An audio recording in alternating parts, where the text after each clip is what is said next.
నమస్తే తెలుగు రాజ్యంకి స్వాగతం. నేను మీ సంధ్య.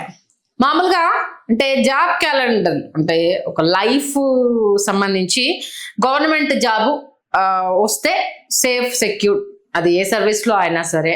తర్వాత ఐటీ ఉద్యోగం ఉంటే సేఫ్ సెక్యూర్డ్ అనేసని మధ్యతరగతి కుటుంబాల దగ్గర నుంచి చాలా మంది ఐటీ ఉద్యోగం వస్తే లైఫ్ సెట్ అయిపోయింది, ఐటీ ఎంప్లాయీకే పిల్లనిస్తాము, ఎందుకంటే వాళ్ళకు ఒక సెక్యూర్డ్ శాలరీ ఉంటుంది, లైఫ్ జర్నీ బాగుంటుంది, వాళ్ళ ఇన్కమ్ పెరుగుతుంది, వాళ్ళు ఇంకా వెనక్కి తిరిగి చూసుకోవాల్సిన అవసరం లేదు, ఇవన్నీ మనం వింటూ ఉంటాం కదా. ఇప్పుడు ఈ నేపథ్యంలో అయితే కర్ణాటక ప్రభుత్వం చేస్తున్న కొన్ని అంశాలకు సంబంధించి అయితే ఐటీ ఉద్యోగులకు పెద్ద షాక్ అని చెప్పాలి. ఇప్పటికీ వాళ్ళు 12 గంటలు పనిచేస్తున్నారు. ఇప్పుడు కర్ణాటక గవర్నమెంట్ సిద్ధరామయ్య మరో బాంబు పీలుస్తూ ఐటీ ఉద్యోగులు 14 గంటలు పనిచేయాలన్న ఒక కొత్త ప్రతిపాదనను, అంటే కొత్తదైతే కాదు, గతంలోనే ఇన్ఫోసిస్ నారాయణమూర్తి సూచన చేశారు. దీన్ని ఇప్పుడు మళ్ళీ ఇంప్లిమెంట్ చేసేందుకైతే సిద్ధరామయ్య గవర్నమెంట్ ముందుకు రావడం జరుగుతుంది. ఈ నేపథ్యంలో వాళ్ళ క్యాబినెట్ ఆమోదం తర్వాత నెక్స్ట్ అసెంబ్లీ సెషన్ లో ఈ బిల్లును పాస్ చేసేందుకైతే సిద్ధమవుతున్నారు. ఇప్పటికే ఉద్యోగ సంఘాలు అయితే ఈ అంశానికి సంబంధించి ఫైర్ అయ్యాయి. అసలు ఏంటి, మనుషులు అనుకుంటున్నారా, మరబొమ్మలు అనుకుంటున్నారా, 14 గంటల పని ఏంటి, ఇప్పటికే 10 గంటలు, ఆ తర్వాత 2 hours ఎక్స్ట్రా డ్యూటీ చేస్తున్నాం, 12 hours అవుతున్నాయి అన్న ఒక అంశాన్ని అయితే తెర మీద తీసుకొస్తూ వాళ్ళైతే చాలా సీరియస్ అవుతున్నారు. ఈ అంశానికి సంబంధించి ఎట్టి పరిస్థితుల్లో వదిలేది లేదు అంటున్నారు. దీనికి సంబంధించి అయితే ఆల్మోస్ట్ ఆల్ 50% పరిశ్రమల్లో 100% ఉద్యోగాలు ఇవ్వాలంటూ, అంటే కర్ణాటక వాళ్ళకే మెయిన్ అక్కడ స్థానికులకే 50% ఇవ్వాలన్న ఒక రూల్ తీసుకురావడంతో ఐటీలో ఇది కుదరదు అన్నది మొన్నటిదాకా రచ్చ జరిగితే ఇప్పుడు 14 గంటల పని గంటలు అంటే ఇప్పటికే ఐటీ ఎంప్లాయీస్ చాలా ఏంటంటే మెంటల్ ప్రెషర్ అవుతున్నారు, పని ఒత్తిడిని తట్టుకోలేకపోతున్నారు, చాలా రకాల అనారోగ్య సమస్యలకు గురవుతున్నారు. ఎందుకంటే దాని మీద ప్రెషర్ అనేది ఎలా ఉంటుందో తెలుసు. ఇప్పుడు ఈయన 14 గంటలు అంటే మమ్మల్ని బతకమంటున్నారా, చావమంటున్నారా, లేకపోతే ఐటీ కర్ణాటకలో ఉండద్దు అనుకుంటున్నారా, ఏం చేద్దాం అనుకుంటారో మాకు అర్థం కావట్లేదు అంటూ కూడా వాళ్ళు ఫైర్ అవుతున్నారు. అయితే దానికి సంబంధించి కొన్ని ఏంటంటే ఐటీ అనుబంధ సంస్థలు దాంతో పనిచేస్తున్న వాళ్ళు అంటే బెంగళూరు, మైసూర్ నగరంలో ఎక్కువ ఉన్న విషయం తెలిసిందే. ఈ 14 గంటలు పని టైం తెర మీదకి రావడంతో వాళ్ళైతే ఏంటిది Karnataka shops commercial establishment bill 2024 సవరణకు తీసుకొచ్చేందుకు సిద్ధమైన నేపథ్యంలో మంత్రిని అయితే వెళ్ళి కలవడం జరిగింది.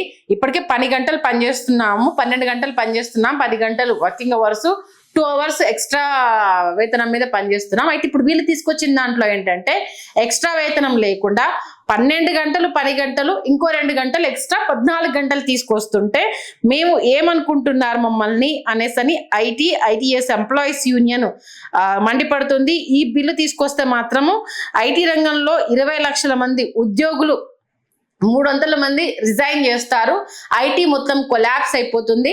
కర్ణాటకని డెవలప్ చేద్దామని చూస్తున్నారా, కుంగదీద్దాం అనుకుంటున్నారా, అక్కడ నెక్స్ట్ మీరు కాంగ్రెస్ గవర్నమెంట్ రావాలని వాళ్ళను అంటే రాహుల్ గాంధీని పిఎం చేయాలని అనుకుంటే ఇలాంటి ఆలోచనలు చేస్తే అది ఎట్లా పాసిబుల్ అవుతుంది అంటూ కూడా వాళ్ళు క్వశ్చన్ చేస్తున్నారు. అంటే రాజకీయ విశ్లేషకులు అయితే దీనికి సంబంధించి చెప్తున్నారు, వారానికి 70 గంటలు పనిచేస్తే దేశ ఆర్థిక ప్రగతి వేగవంతం అవుతుందని, పలు దేశాల్లో ఇదే అమలవుతోందని వ్యాఖ్యానించడం జరిగింది. అక్కడ పరిస్థితులు ఎలా ఉన్నాయో మాకు అనవసరము. ఇప్పటికీ సుదీర్ఘకాలం పాటు పనిచేసే ఐటీ ఉద్యోగుల్లో 45% మంది మానసిక సమస్యలను ఎదుర్కొంటున్నారని, ఒత్తిళ్లకు లోనవుతున్నారని, పిల్లలను కనే విషయంలో వీళ్ళు అధిక శాతము లోపాలకు గురవుతున్నారనేసని ప్రపంచ ఆరోగ్య సంస్థ తెలియజేసింది అంటూ ఈ విషయం చెప్పడం జరిగింది. 55% మంది శారీరక సమస్యలు ఎదుర్కొంటున్న వాళ్ళలో ఐటీ ఎంప్లాయీసే ఉన్నారు. వీరిలో 35% మంది బ్రెయిన్ స్ట్రోక్, అలాగే 17% మంది గుండె సంబంధిత వ్యాధులతో మరణిస్తున్నారు అన్న విషయాన్ని చెప్పడంతో ఇప్పుడు ఈ అంశము చర్చనీయాంశమైంది. త్వరలో బిల్లు పెడితే మాత్రము ఖచ్చితంగా ఇది కర్ణాటకకు పెద్ద దెబ్బ కాబోతోంది. ఐటీ ఎంప్లాయీస్ ఇంకా రీలొకేట్ చేసుకుంటారు, కర్ణాటక నుంచి వెళ్ళిపోయే అవకాశం ఉంటుంది. ఎందుకంటే బెంగళూరు, మైసూర్ ప్రాంతంలోనే ఇప్పుడు ఐటీ హబ్, హైదరాబాద్ తర్వాత అంత కేంద్రీకృతమైందంతా అక్కడే. కాబట్టి 14 గంటల పని గంటలు అంటే మేము రోబోలం కాదు, మనుషులము, మా ఆరోగ్యాలతో చెలగాటం ఆడొద్దు. ఈ బిల్ కనుక మీరు తీసుకొస్తే ఖచ్చితంగా ఇది మీకు పెద్ద దెబ్బ అవుతుంది. రాబోయే రోజుల్లో మీరు పొలిటికల్ గా చాలా సమస్యలు ఎదుర్కోవాల్సి వస్తుంది అన్నట్టు ఐటీ ఎంప్లాయీస్ అయితే ఇప్పటికీ గళమెత్తడం జరిగింది. దీంతో కొంతమంది రాజకీయ విశ్లేషకులు రాబోయే రోజున కేంద్రంలో కాంగ్రెస్ గవర్నమెంట్ తీసుకురావాలనుకుంటున్నారు. రాహుల్ గాంధీని ఎంపీని చేద్దాం, ప్రధానమంత్రిని పిఎంని చేద్దాం అనుకుంటున్నారు. మీరు ఇలాంటి డెసిషన్స్ తీసుకుంటే మాత్రము అది మీకే పెద్ద తలనొప్పి అవుతుంది.